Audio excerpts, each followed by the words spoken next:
نبیوں کے بعد سب سے افضل ترین مقام صحابہ کا ہے. جی بے شک حق ہے. اس لیے کہ صحابی کہتے ہی اسے ہیں جو ایمان کی حالت میں عالم بیداری میں یعنی جاگتے ہوئے اپنے نگاہوں سے حضور نبی کریم صلی اللہ علیہ وسلم کا دیدار کرے. یہ سعادت غیر صحابی کو حاصل نہیں ہے. اس لیے یہ مرتبہ بھی انسانوں کے انبیاء کے بعد جو صحابہ کو مقام ہے وہ کسی اور کو نہیں ہے. صحابہ بیٹھتے تھے دن رات آپ کی مجلس میں ہوتے, آپ کی بارگاہ میں ہوتے, آپ کے قریب بیٹھتے, کبھی تاخیر سے آتے تو دور بھی بیٹھتے. مجلس وہی ہوتی. مصطفیٰ جان رحمت علیہ السلام کو دیکھے بغیر چین بھی نہیں آتا تھا. بار بار زیارت کرتے, لیکن بار بار زیارت کرنے کے بعد بھی جو اپنا عقیدہ اپنا نظریہ انہوں نے بیان کیا تو کہتے ہیں اذا ضحک لضلالہ فی الجدل. مصطفیٰ جان رحمت کے تم اگر حسن و جمال کی بات کرتے ہو تو سنو, مصطفیٰ جان رحمت کو اللہ نے وہ مقام عطا فرمایا تھا, وہ حسن و جمال عطا فرمایا تھا, وہ کمال عطا فرمایا تھا کہ مصطفیٰ جب مسکرا دیتے تھے تو سامنے کی دیوار روشن ہو جاتی. بلکہ صحابہ نے خود تعبیر آقا نے خود فرمایا جمالی مستور ان اعین الناس غیرۃ من اللہ. اللہ نے میرے جمال پر پردہ ڈال دیا ہے, میرے حسن پر اللہ نے پردہ ڈال دیا ہے. لوگوں کے درمیان اور میرے حسن کے درمیان پردہ ہے, اور اللہ نے ایسا کیوں کیا؟ غیرۃ من اللہ, اپنی غیرت کی وجہ سے. اللہ نے غیرت کی وجہ سے میرے حسن پر میرے جمال پر پردہ ڈال دیا ہے, اور اس کو پردہ ڈالے ہوئے حسن و جمال کو دیکھنے کے بعد میں صحابہ کا یہ عقیدہ ہے تو بالآخر وہ یہ کہنے پہ مجبور ہوتے ہیں کہ اللہ رب العزت کو پروردگار عالم اللہ رب العزت نے اپنے پیارے محبوب کو جو مقام حسن عطا فرمایا, جو جمال حسن عطا فرمایا اور جو مرتبہ حسن عطا فرمایا, تو صحابی رسول کہتے ہیں یا رسول اللہ فاحسن منک لم ترقت عینی. واہ واہ یا رسول اللہ آپ جیسے, آپ سے زیادہ حسین, آپ سے زیادہ جمیل, آپ سے زیادہ خوبصورت, آپ سے زیادہ بیوٹیفل, آپ سے زیادہ گڈ لک میری آنکھ نے کسی کو دیکھا ہی نہیں ہے. اور یہ کب ہے؟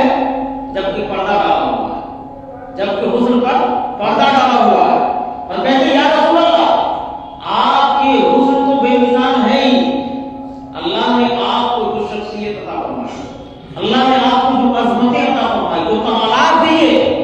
حضرت حسان بن ثابت کہتے ہیں کہ تاریخ انسانیت میں کسی ماں نے آپ جیسا بچہ پیدا ہی نہیں کیا.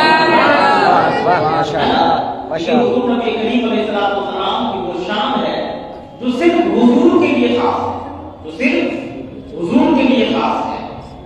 اس لیے آئیے انتہائی عقیدت و محبت کے ساتھ اپنے اور ساری کائنات کے مرکز عقیدت جناب ماشاءاللہ صلی اللہ علیہ وسلم کی بارگاہ میں درود شریف پڑھ لیتے ہیں. اللہم صلی علی سیدنا مولانا محمد بن عبد القادر وعلی آلہ وصحبہ وسلم. الصلاۃ والسلام علیک یا رسول اللہ, الصلاۃ والسلام علیک یا حبیب اللہ. قرآن شریف کی آیت میں مفہوم اس کا یہ ہے کہ تمام فضل کا مالک اللہ ہے. رب تعالیٰ جسے چاہتا ہے اپنا فضل عطا فرما دیتا ہے. حدیث شریف دو جگہ سے میں نے حدیث شریف پڑھا.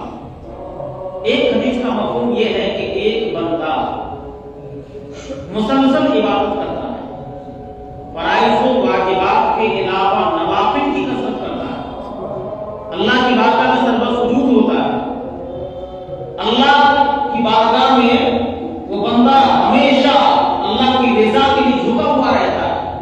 اتنی عبادت کرتا ہے, اتنی عبادت کرتا ہے کہ اللہ تعالیٰ اس کو اپنا محبوب بندہ بناتا ہے.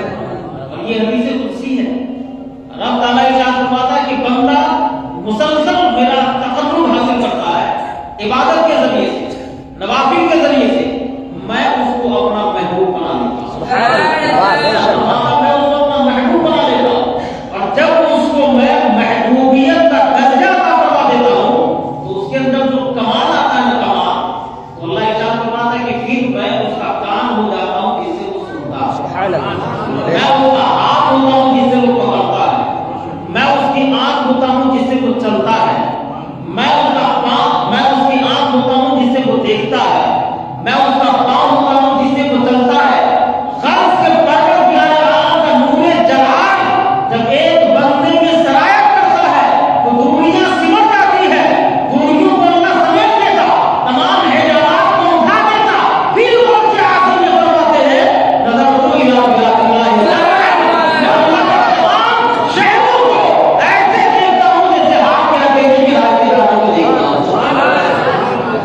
ماشاءاللہ. نعرہ تکبیر، نعرہ رسالت، مسلک اعلیٰ حضرت شان غوث اعظم حضور غوث پاک کا دامن، حضور غوث پاک کا دامن، حضور مفتی صاحب قبلہ حمایت سنت.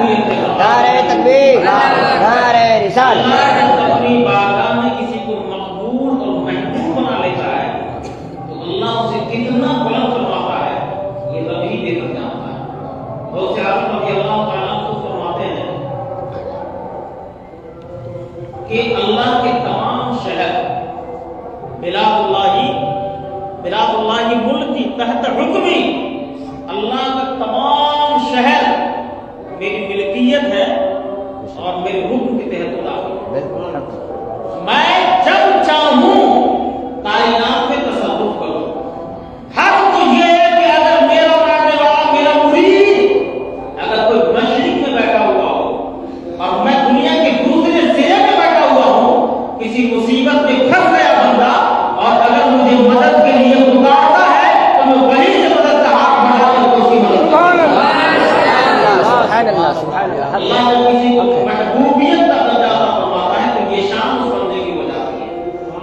دوسری حدیث کا مطلب یہ ہے کہ اللہ نے فرمایا، اور یہ بھی بخاری اور مسلم کی حدیث ہے، اللہ کے رسول نے فرمایا کہ پروردگار عالم جب کسی بندے سے محبت فرماتا، کسی بندے سے محبت فرماتا یعنی کسی کو اپنا محبوب بندہ بنا لیتا ہے تو حضرت جبریل امین کو حکم دیتا ہے. جبریل امین کو بلاتا ہے پروردگار اور ارشاد فرماتا ہے جبریل میں فلاں بندے سے محبت کرتا ہوں، میں فلاں بندے سے محبت کرتا ہوں. جبریل میں تمہیں حکم دیتا ہوں کہ تم بھی اس سے محبت کر. سبحان اللہ. رب تعالیٰ محبت فرماتا ہے، جبریل امین کو بلاتا ہے، رب تعالیٰ نے محبت کیا. رب تعالیٰ اگر چاہے تو تمام مخلوق کے دلوں میں اس کی محبت کو ڈال سکتا ہے. لیکن فرشتوں میں سب سے مقرب فرشتہ، فرشتوں میں سب سے افضل فرشتہ حضرت جبریل امین کو کیوں بلایا اس لیے کہ میں جو محبت کرتا ہوں تو میرے محبوب کی شان بھی دیکھو، میری محبوب کی محبوبیت کی شان دیکھو.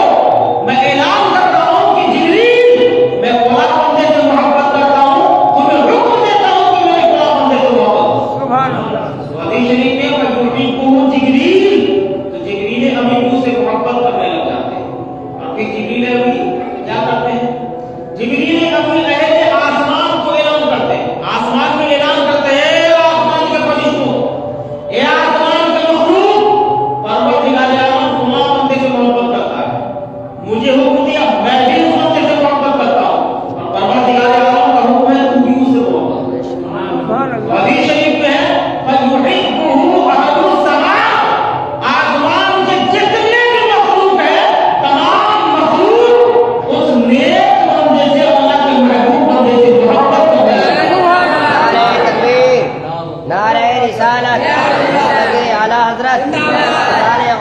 مرکزی نوری جامع مسجد، مرکزی نوری جامع مسجد. نعرہ تکبیر، نعرہ رسالت. اس کے بعد اللہ کے رسول نے ارشاد فرمایا اب اس بندے کی مقبولیت کو زمین میں اللہ رب العزت رکھ دیتا ہے. بے شک زمین میں اس کی مقبولیت کو رکھ دیتا ہے. اور جب کسی بندے کی مقبولیت کو زمین میں رکھتا ہے تب عالم کیا ہوتا ہے؟